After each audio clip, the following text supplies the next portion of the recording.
जय हिंद दोस्तों, आपका स्वागत है हमारे YouTube channel learning point with Abhishek में।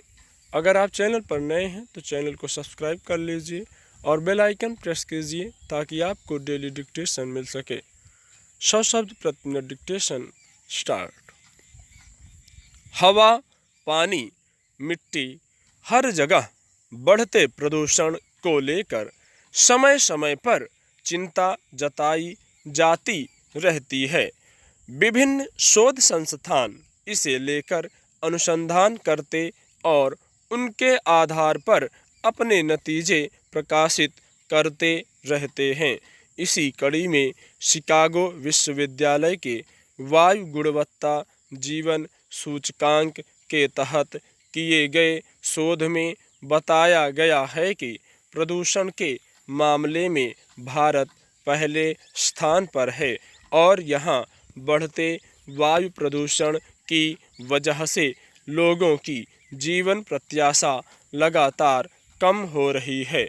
इस अध्ययन में कहा गया है कि अगर वायु प्रदूषण पर काबू पा लिया जाए तो लोगों की उम्र 5 से 6 साल तक बढ़ सकती है।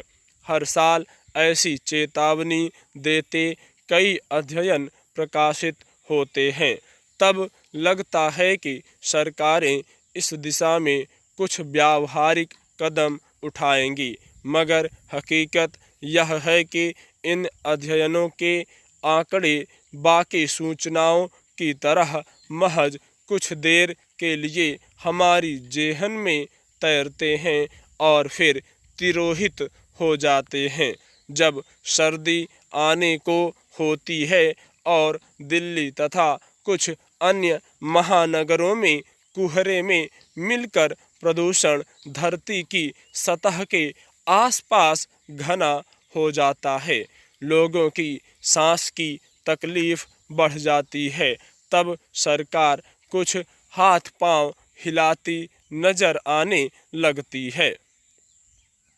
हमारे देश में प्रदूषण की वजहें छिपी नहीं हैं, पर सच्चाई यह है कि सरकारों में उसे रोकने की इच्छा शक्ति नहीं है। महानगरों ही नहीं, अब तो छोटे कस्बों से लेकर गांवों तक में वायु प्रदूषण मानक स्तर से काफ़ी अधिक रहने लगा है। इसका पहला बड़ा कारण वाहनों से निकलने वाला धुआं है। अनेक बार सलाह दी गई कि वाहनों की खरीद बिक्री को नियंत्रित किया जाए, सार्वजनिक वाहनों को अधिक सुगम और व्यावहारिक बनाया जाए, मगर इस पर किसी भी सरकार ने ध्यान नहीं दिया। जब वायु प्रदूषण जानलेवा साबित होने लगता है तो दिल्ली सरकार सम विषम योजना जरूर लागू कर देती है। इसके अलावा वायु प्रदूषण का दूसरा बड़ा कारण कल कारखाने, ईंट भट्ठों से निकलने वाला धुआं है। भारत अभी विकसित होती हुई अर्थव्यवस्था है, इसलिए विकास कार्यों, औद्योगिक उत्पादन पर विशेष बल रहता है। हालांकि इसमें कल कारखानों के लिए प्रदूषण नियंत्रण संबंधी नियम कायदे लागू हैं, पर उन पर कड़ी निगरानी न रखी जाने की वजह से वे इनके पालन से बचते रहते हैं।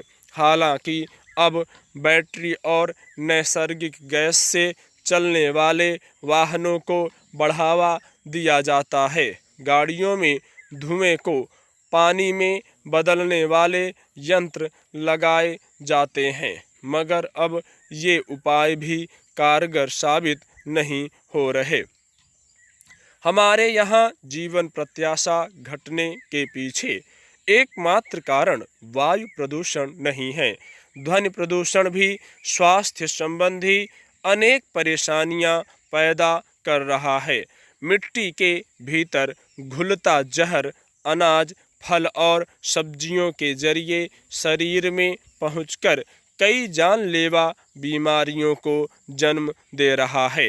पानी तो अब देश में कहीं भी साफ किए बगैर पीने लायक नहीं रह गया। नदियों में बढ़ते प्रदूषण को रोकने के लिए वर्षों से महत्वाकांक्षी योजनाएं चल रही हैं, पर उनका कोई उल्लेखनीय असर नजर नहीं आता। इन सारे तरह के प्रदूषणों पर लगाम न लग पाने की बड़ी वजह सरकारों की उदासीनता और संबंधित महकमों का भ्रष्ट आचरण है। वायु प्रदूषण कम करने को लेकर सरकारों की सतर्कता अधिकतर पराली जलाने और वाहनों का प्रदूषण स्तर जांचकर उन पर जुर्माना लगाने तक ही नजर आती है। बड़े पैमाने पर प्रदूषण फैलाने वाले कल कारखानों पर उनकी कृपा दृष्टि ही बनी रहती है।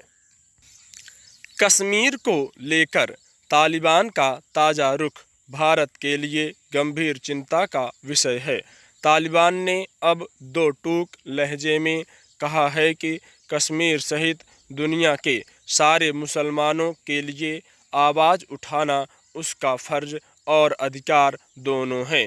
यह बात तालिबान के किसी छोटे मोटे नेता ने नहीं, बल्कि कतर की राजधानी दोहा स्थित राजनीतिक मुख्यालय से तालिबान प्रवक्ता ने बीबीसी को दिए एक साक्षात्कार में कही है।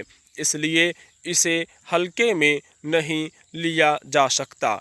अभी तो अफ़गानिस्तान में सरकार बनी भी नहीं है। उससे पहले ही कश्मीर के बारे में तालिबान की ओर से ऐसे बयान भारत के प्रति उसके भविष्य के रुख को साफ कर देने के लिए काफ़ी हैं। जाहिर है अब कश्मीर मुद्दे पर तालिबान खुलकर बोलेगा।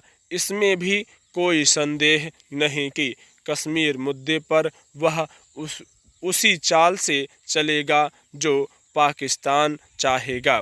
इसलिए आने वाले वक्त में कश्मीर को लेकर पाकिस्तान के साथ साथ अफ़गानिस्तान से भी आवाज़ें सुनने को मिलने लगें तो हैरानी नहीं होनी चाहिए। वैसे भी कश्मीर मुद्दे पर कुछ एक देश ही पाकिस्तान के साथ हैं, वह भी सिर्फ हवा देने भर के लिए।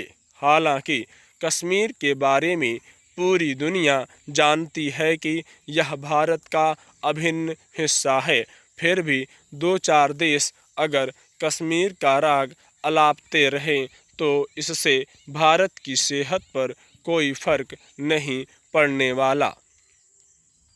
कश्मीर पर तालिबान का बयान ऐसे वक्त में आया है जब इसी हफ्ते भारत ने तालिबान से बातचीत शुरू की है।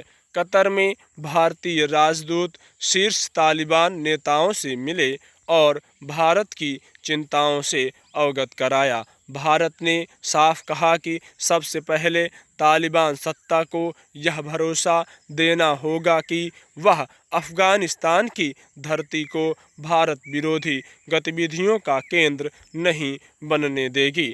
भारत की यह चिंता फिजूल नहीं है। अब तक का अनुभव तो यही है कि कश्मीर में आतंकवाद को बढ़ावा देने के लिए पाकिस्तान भाड़े के अफ़गान लड़ाकों को भी भारत में घुसाता रहा है। ऐसे में अब इस आशंका को कैसे खारिज किया जा सकता है कि तालिबान कश्मीर के मामले में पाकिस्तान के कहे पर नहीं चलेगा। फिर भारत यह कैसे भूल सकता है कि कंधार विमान अपहरण कांड भी तालिबान शासन के दौरान ही हुआ था और तब तालिबान पाकिस्तान के इशारे पर ही चल रहा था। हालांकि तब तालिबान भारत से खफा इसलिए भी था कि भारत ने उसकी सरकार को मान्यता नहीं दी थी। ऐसे में अब भारत को लेकर तालिबान की रणनीति पाकिस्तान के प्रभाव से जरा भी मुक्त होगी, यह कह पाना मुश्किल है। देखा जाए तो कश्मीर का मसला तालिबान के एजेंडे में पहले कभी नहीं रहा। कश्मीर को लेकर तालिबान की ओर से पहले कभी ऐसे बयान नहीं आए, लेकिन अब जिस तरह से मुसलमानों की आवाज़ और हक के साथ उसने कश्मीर को जोड़ लिया है, तो निश्चित ही इसके पीछे पाकिस्तान और चीन जैसे देशों का दबाव है। स्टॉप।